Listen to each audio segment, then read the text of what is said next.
We use it every day. We depend on it for school, banking, entertainment, and even survival. But where does the internet actually come from? Tonight, we uncover the hidden cables beneath the ocean, the secret facilities powering the world, the satellites watching from above, and the human ideas that made the internet possible.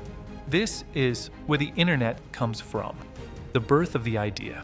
The internet began not as a business, but as a weapon of resilience during the Cold War. In 1962, the US military wanted a communication system that could survive a nuclear attack. Researchers at ARPA, the Advanced Research Projects Agency, had an idea, a network with no single point of failure. In 1969, for computers in California and Utah became the first pieces of what would grow into the global internet.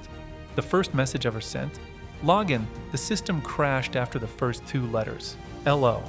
A simple beginning for a world-changing invention. How the internet actually works. Every photo, video, message, and website you load is chopped into tiny digital pieces called packets. These packets fly around the world through a massive web of computers that forward them to their destination. The internet isn't one machine. It's millions of machines agreeing to follow the same rules, called protocols. The most important, TCP/IP. It tells every packet where it's going, where it came from, and how to reassemble once it arrives. The hidden physical world of the internet. People imagine the internet floating in the air, but most of it is physical and surprisingly vulnerable. Undersea fiber optic cables carry 99% of all international internet traffic, thousands of miles long, as thin as a garden hose, and carrying information at almost the speed of light. There are over 500 underwater cables connecting continents. Without them, the internet would collapse into isolated islands. Data centers, the internet's fortresses. Every Google search, every YouTube video, every social media photo, all are stored in giant buildings called data centers. Inside them, thousands of servers run nonstop. They require massive cooling systems to prevent overheating, sometimes using enough electricity to power an entire small city. The average person never sees these places, but they are the beating heart of the modern world. Wi-Fi, 4G, 5G, how internet reaches your device.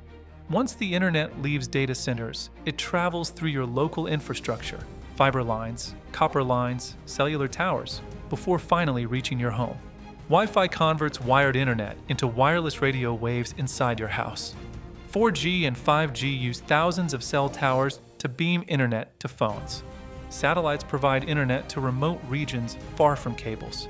From a device in your pocket to a cable at the bottom of the ocean, every connection is part of a huge global chain. The World Wide Web versus the internet. Many people confuse the internet with the World Wide Web, but they're not the same thing. The internet, the physical infrastructure, cables, servers, networks. The web, a software system of websites built on top of the internet. The web is just one part of the internet, along with email, gaming, messaging, video calls, cloud services, and much more. Who controls the internet? No single country or company owns the internet.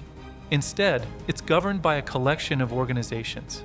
ICANN controls domain names IETF, creates internet standards ISPs, provide access to users' governments, regulate content and privacy tech companies, build major online platforms. The internet is both decentralized and deeply interconnected. The future, space internet and beyond. The next era of the internet is already here. Satellite megaconstellations, thousands of satellites beaming internet globally. Quantum internet, unhackable communication using quantum entanglement. AI-driven network systems that repair themselves and reroute traffic instantly. The internet is evolving into something faster, smarter, and more universal than ever before. The internet's real power. Where the internet comes from is more than cables, servers, and signals. It comes from human collaboration, millions of people building a network meant to connect the world. The internet is not just a technology. It is a global conversation, a digital heartbeat, a shared space where humanity meets. Thank you for watching this video. Don't forget to like, share, and subscribe for more deep explorations into the mysteries of the modern world.